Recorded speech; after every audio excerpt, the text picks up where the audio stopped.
I've been asked to talk about a case study of Akshardham, which could actually enthuse and inspire for more consciousness in the hearts and minds of all Rotarians, for bettering the public image of the organization and its activities in the hearts and minds of people.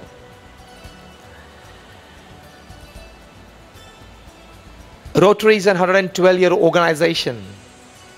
VBAPS, the organization that I come from, is also 110 years old. So we started almost at the same time. And we are also a worldwide organization among the top 10 NGOs of the world, with more than 1,300 campuses in 60 countries of the world. You might have visited Akshardham at Gandhinagar or New Delhi. Just raise your hands if you have. Almost all. Such small or big, we have 1,300 campuses for betterment of human life in 60 countries, with more than 200 hospitals, schools, hostels, and colleges. The organization that I come from, BAPS, we have got a permanent seat in the United Nations as an NGO, in the Socio-Economic Council on the consultative status.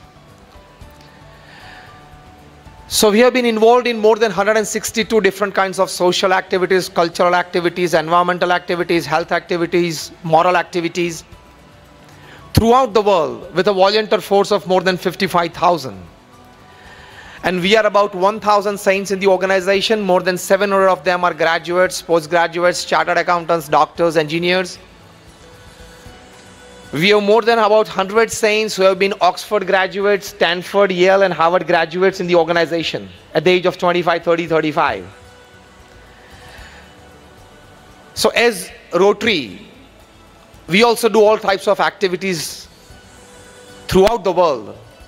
But when I'm specially told that the Swaminarayan Akshardham at New Delhi, which is an epitome of Indian culture, an epitome of services, selfless services. Forget the right hand doing and the left hand not knowing. Right ventricle of the heart doing and left not knowing. We work on that principle. Even the right ventricle, it pumps the blood. The left ventricle of the heart doesn't know it. The case study of Akshardham at New Delhi. First, giving you the physical features in a couple of minutes about Akshardham. It's a 100-acre campus. The entire campus we built with every inch of land well developed in 5 years. It is a non-residential, non-commercial project.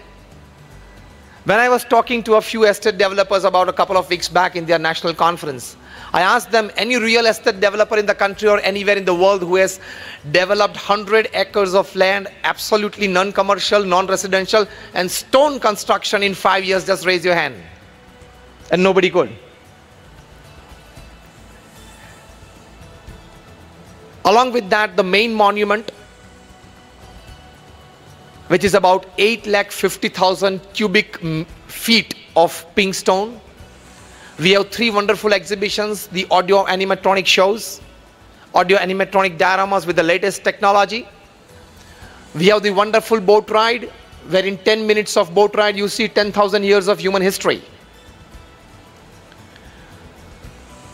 We have the lush green gardens, where you have great luminaries from different fields who have been foundation in building the greatness of India over the years and centuries. So it's a wonderful campus where people get inspired in all walks of life. And the main monument, Akshardham, is about 3 lakh pieces of carved stones. It's like a huge jigsaw puzzle brought together in just 5 years. I want to tell you the journey of Akshardham, which could inspire us all.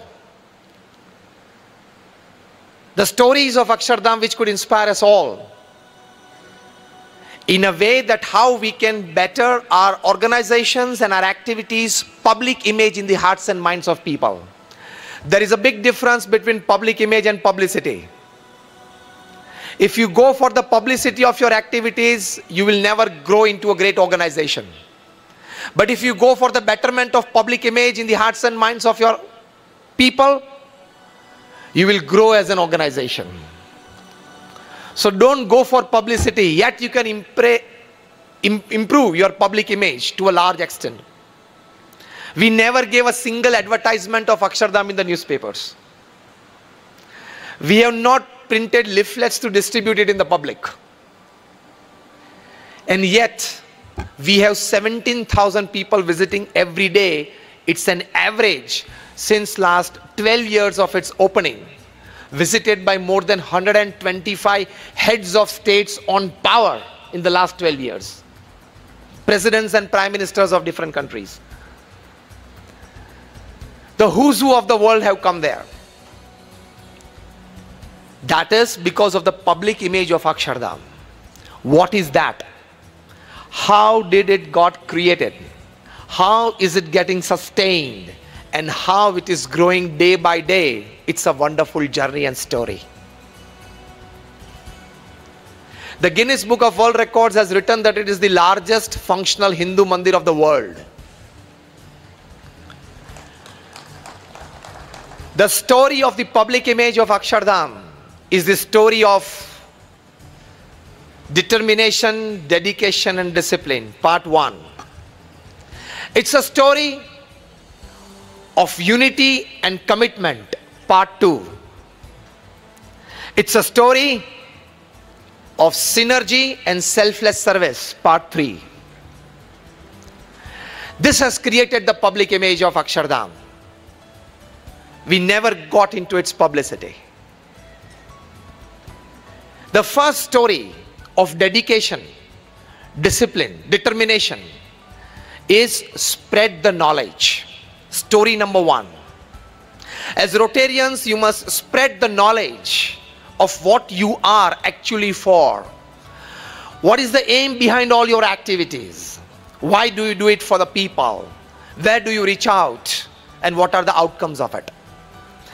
During that, not just a very clear demarcation that I would like to tell you all Rotarians is, a larger part of the activities of most of the organizations, they go into the help-based activities, need-based activities. I want to tell you today, go more on empowering activities. That will create a big public image. Need-based activities like blood donation camps, this, that, absolutely necessary.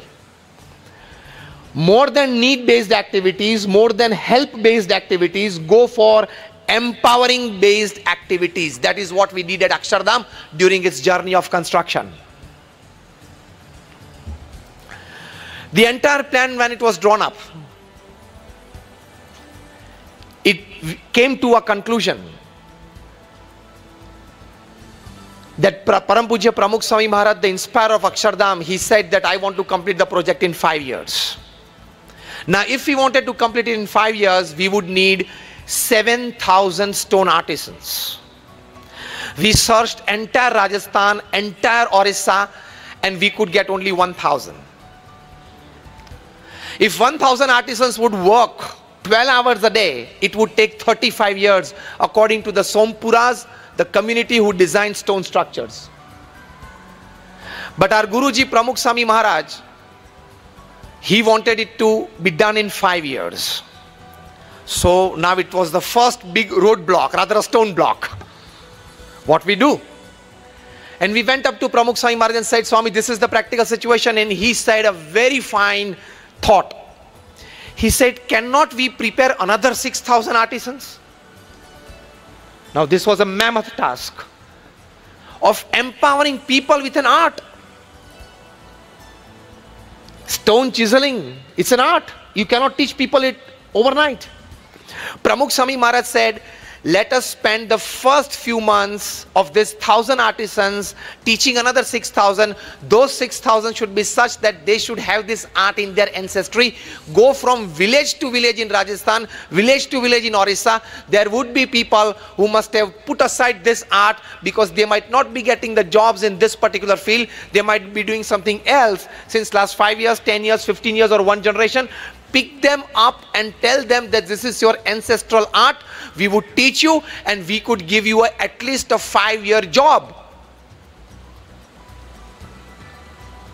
This is something extraordinary that cannot come into an ordinary mind. And we started searching.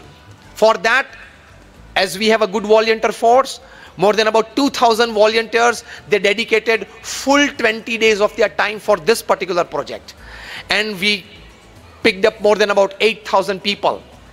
Many of them were farm laborers.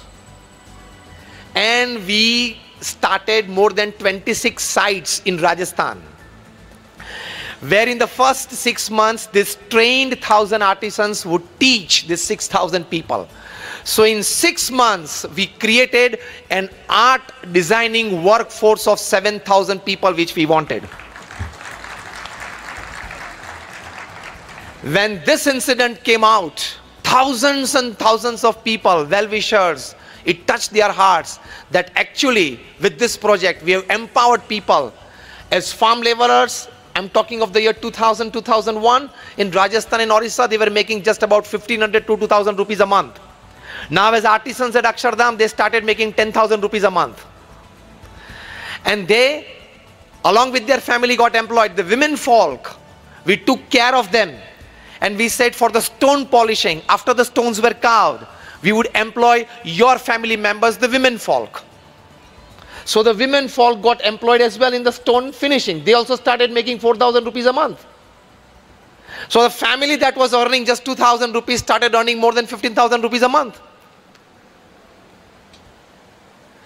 So when you go to empower people, not just need-based activities, not just project-based activities, not just help-based activities, do activities that could empower people lifetime. That will create a very strong public image of your organization everywhere. So story number 1 teaches this: empowering activities. Lean more towards it. Now what happened? It was a jigsaw puzzle. 3 lakh